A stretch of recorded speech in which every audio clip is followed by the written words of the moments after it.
Alright everybody, welcome back to the channel. Make this hopefully a short video as much as I can. We're going to be answering the questions that the viewers have asked over two videos, which is the Vortec swap and the distributor swap. Because, I'm getting bombarded with questions in the comment section for those two videos. Let me just straight out and say what we got. So the first video, the Vortec, a lot of the questions are backfire and hesitation. Check your timing. That's all I really got to say. Check your timing. Also check for fuel pressure and compression. If you just swapped a junkyard engine without rebuilding it or opening it up, then you might have to check those. Now, if you rebuilt your engine and you know that you got good, obviously you got to know. If you rebuilt it yourself, you want to do that test yourself, compression, make sure it's all good, or somebody had rebuilt it for you, like a machine shop or whatnot. Again, they're supposed to do all that. But again, check everything over, because that's all I gotta say. Really, a small block is a small block. All right. So if you have those hesitations, check for ignition, good, timing on your ignition system and all that. Check for fuel and compression. And also make sure they got plenty of air going into it and there's nothing restricting it, because sometimes that can happen. Other than that, there's no modifications other than what I did in that video. And if I did do any other modifications, I would have posted it. Hence, like the HEI distributor swap. So let's get down to that right there. So I've been getting a lot of questions, and there's four main questions that people have been asking. The first two, just like the last previously mentioned, hesitation and backfire. Those, again, you pull out a distributor, you're putting one in, make sure you have it on top depth center, compression stroke, make sure you don't have your wiring, like the plug wires backwards or, and out of order, because it can happen, if you're doing it in a rush. We make mistakes, okay? So make sure that right there is out of make a checklist, make sure that's out of or exit out or whatever. Make sure you check that. And then if you're still having some type of backfire or hesitation, fuel. So that's where the third one comes in. I've been getting a lot of people saying, how can I get fuel come out of my injectors? Or there's too much fuel coming out. Two things I can say there. If you're getting too much fuel, dumping straight too much fuel, you got a fuel pressure regulator going bad, okay? If it's been rebuilt, make sure you didn't cockeye that little diaphragm and spring inside that pod in the back, because it can happen. Two, that, or if you didn't rebuild it, it's original stuff, check if that spring didn't, rust away, because that's what happened to me.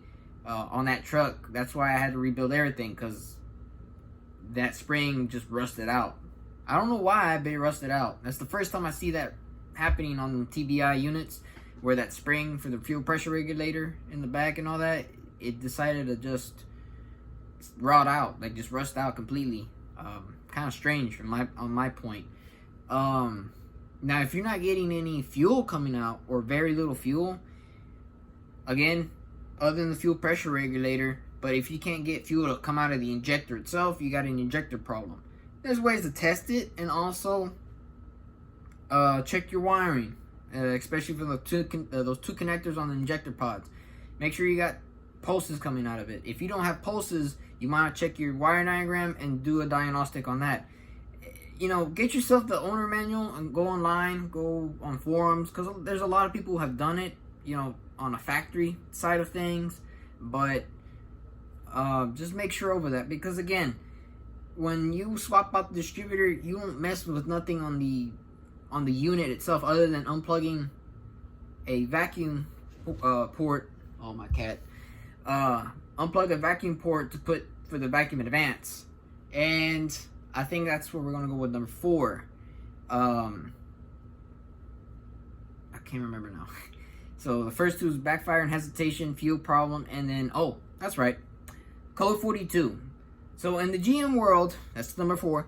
In the GM world, in OBD1 computer systems, code 42 is a electronic ignition control circuit, which could be the ignition control module, which is in the back of the distributor, that little black little box that has 2 connectors in it. It's mostly what it really is half the time, but that code could be anything. It could be for the wiring. Excuse me. It can be anything within the distributor system. Even the computer can be, making that code. Code 43 is a electronic spark control, which is a knock sensor code. For me, I had both issues before, and for me, my fix for it was because the ignition control module went out, bought another one like at O'Reilly's, and the rumors are true. It's a 50-50 shot, and it didn't work. It worked for like a little while, didn't work in it at all. And luckily we had a spare one from another engine, which it worked. And then the pickup coil within the distributor messed up, and I just decided to swap it out and put another factory style distributor and got rid of it. Code 43, the knock sensor, is because of me. I'm gonna admit it. I did a bad mistake. I put the wrong knock sensor. I put a knock sensor from a Vortec engine instead of the TBI. Despite, it's confusing. But the sense is, what I'm getting at is the wrong knock sensor is because it has different readings. The TBI is like 10K on the ohms, on the resistance, while the Vortec is like 100,000. It's a big difference on resistance. And I had the wrong knock sensor. So after fixing that, I got rid of those codes, and it was running good. And then later on had hesitation, no backfire. But when I had those 2 codes, I did have a backfire and hesitation. Now I have a hesitation, and I could never figure out. I tried to advance the distributor like at least 8 degrees, was what I've heard that these 350s like, generally kind of like the TBI, but any general small block is what I've heard is 8 degrees is the kind of a sweet spot. It helped a little bit, but there's a hesitation. Could never figure it out. And no check engine light. So I just decided to take out that distributor system and put a mechanical one to see if it worked or fixed the problem, and it did. I tried to figure out on the wiring, maybe if the computer was, having haywire, and that's my question. My question to y'all is: can a knock sensor, despite being the wrong one, for instance, like in my case, I had the wrong knock sensor for the wrong computer system because it's not a Vortec computer, it's a TBI computer. Did the resistance readings for that knock sensor kind of mess up some point of the computer? If so, maybe that's the reason. If it didn't have to, if it has nothing to do with that, then maybe I had a bad computer. I don't know. Because I would move the wiring, it would still read the correct readings.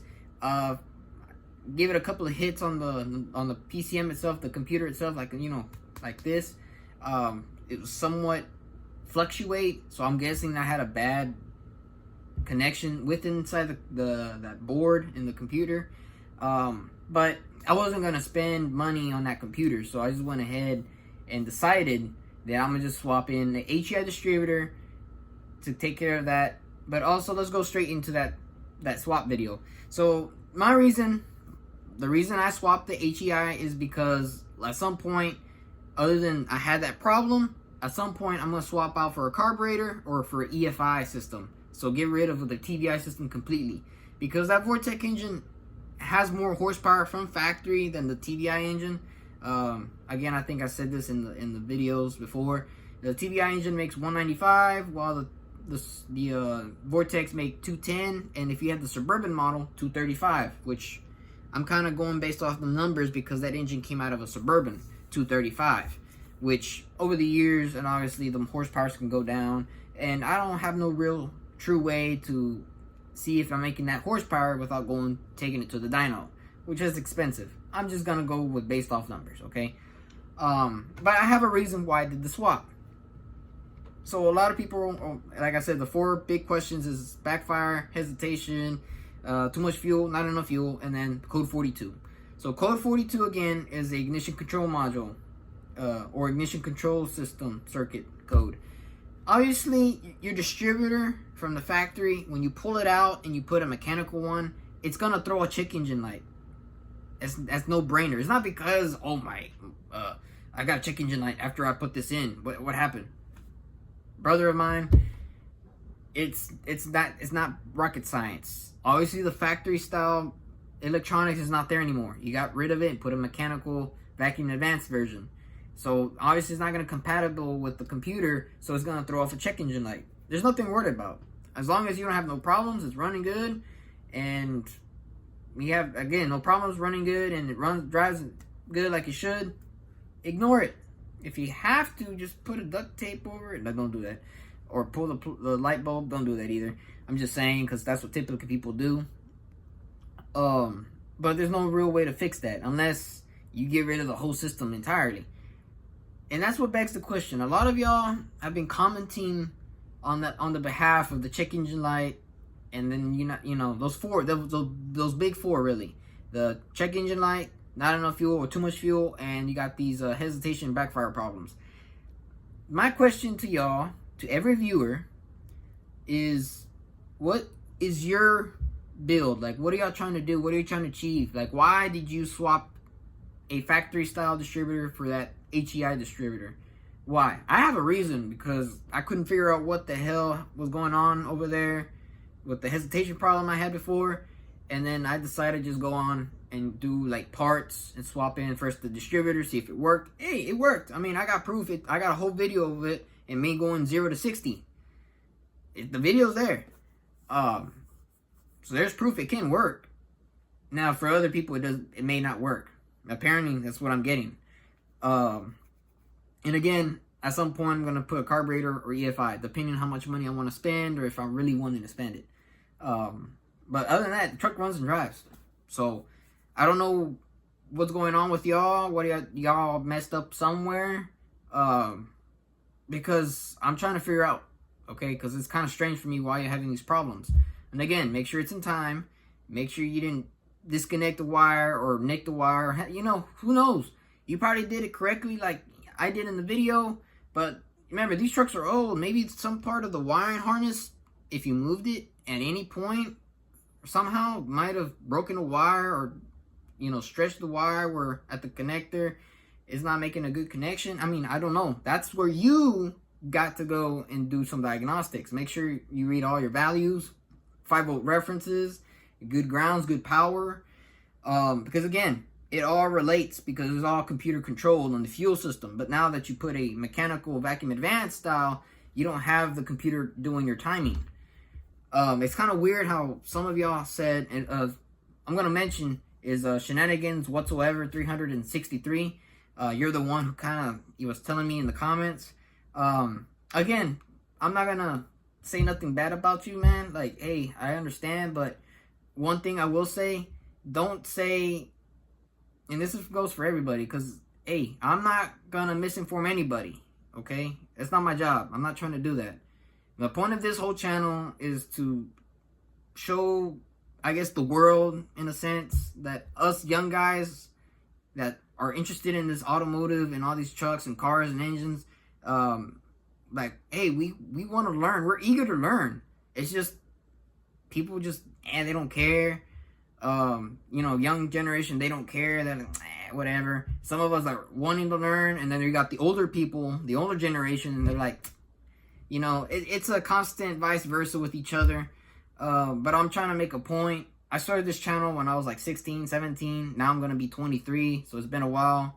Kind of gained a little bit over the years, but not a lot.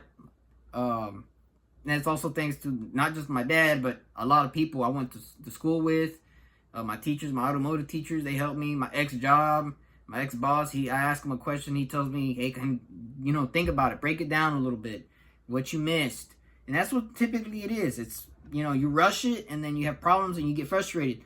Just stand back, walk away, let it, just chill out, and then come back when you got a clear mind. Because when you're frustrated, trust me, I know. It has happened to me before. Just walk away, and then when you come back, you're ready to work on it again. Make sure and do a checklist. Like, okay, I checked for this, I checked for that. This was good. Let me double check on this. It's not that hard. It's all diagnostic. So as much as I can say, I'm not trying to be rude or mean. It's just how I feel. Again, we're human. I'm not butthurt about it, but that's kind of just nonsense on that behalf. But to answer your questions, make sure, again, on the hesitation and backfire timing on that behalf. Not enough fuel or too much fuel, check your fuel pressure regulator. Check how much pressure you got from the fuel pump up to that point, because sometimes that filter can be clogged or there might be an obstruction or something, right? And also injector pulses. Again, there's videos out here for y'all to go watch all over YouTube on how to diagnose stuff like that. And if you still can't figure it out, I'm gonna just be honest with you. Take it to the mechanic. See what you got going and see what they tell you. Now, again, my question for me to y'all is, why did y'all do the swap? I will say this. If you just swapped it just to swap it, that makes no logical sense. And I agree with you, Shenanigans. You make a point. There's no point of just putting some backwards technology on this type of system if there's no benefit. Again, I agree. But I have a plan to go, and again, I said it in the video clearly. At some point, I'm going to go and put an EFI or carburetor setup. Because again, I have a motive, I have a goal, and I have a reason for it. If y'all just swap it just to swap it, that's kind of stupid. That makes no sense. Why would you go with the running? If your truck was running good and you did the swap and now you have problems, why did you swap in the first place? Oh, because you said, ooh, I didn't say nothing. Look over back in the video. I had not once said anything of, oh yeah, you got to swap this. No, I had a reason. If you have if you have some ignition problem with your truck and you're trying to do the same thing like I did and it works, more power to you. If it doesn't work, go back with the original system, the factory system, and go take it to a mechanic and have them look at it. Because I know we all try to save money and working on ourselves, but if we don't know nothing, don't bother, because you're going to start doing some stuff and then you're going to get frustrated. And when you finally take it to the mechanic's going to tell you, man, who's been messing with the truck? You know, these wiring all messed up and shit, and you know, and then to you, you're not going to tell them, but you're going to feel bad, like, dang, I did that. Oops. You know, just save you the trouble, okay? Again, those are the things I would do. Check. I mean, can you put a tune? I don't know, possibly. I don't know anybody who burns chips anymore. I know there was a website and a guy used to do them, especially on the forums, but I don't remember his name or the link. If I did, I would put a link. Now, there is a video I will put in the description or somewhere in this video. A guy put an HEI distributor in a Vortec, like I guess a 4.3 in a Sonoma or S10, with the Vortec system, with the spider injectors and everything. And he did almost, I kind of copied him a little bit, but he does extra stuff. So I will put a link to that. And hopefully, if y'all can go watch that and see what he has to say, I recommend it. But again, my question from me to y'all is, what's the plan? What are y'all trying to achieve? Like, why did you swap it? Because there's got to be a reason. Don't swap anything because you just wanted to. That makes no sense. It really doesn't. It's like saying, oh, I put a Vortec fuel pump which puts out 55 PSI out of the TBI version, which is I think 15 at max or something like that. That's what I've heard or whatever. It doesn't make that much PSI. Why would you just swap it just to swap it? If you don't do any modification to the TBI or don't put an EFI system, I mean, what's the point of putting something with higher pressure and making that fuel pressure regulator work extra, especially if it's not rebuilt? You get what I'm saying, right? So it makes no logical sense. So again, what is your goal? What are you trying to achieve? So please, in the comments of this video, for the guys who asked the question, let me know something. Because again, I'm not trying to downplay y'all or tell y'all stupid or whatever. Again, I'm here to help y'all. Like, talk to me, because I might help you with something. But again, bath mouthing or just telling people that, you know, oh, you're just misinforming. Hey, look, you go in the forums, you ask, nobody really knows an answer. I said, you know what? I'm gonna make a video about it because nobody has done it before, and I did. And I still get people comment and then kind of talk like shit. It doesn't make sense. Not generally from the comments of this video, but other people in other forums, or especially on Facebook groups. They're like, hey, look at this dumbass. He put this and blah, blah, blah. Man, chill, man. I mean, what have you done? I mean, so I don't know. Other than that, I want to say I appreciate it for everybody, for all the subscribers, you know, and the viewers and whatnot, for all the comments and the likes. The channel's growing. So, try to wrap this up now. We're about to go in 20-minute mark. hopefully this kind of answers something. If not, again, just comment down below. But other than that, appreciate it. Love y'all. Take care. Catch you on the flip side. Peace.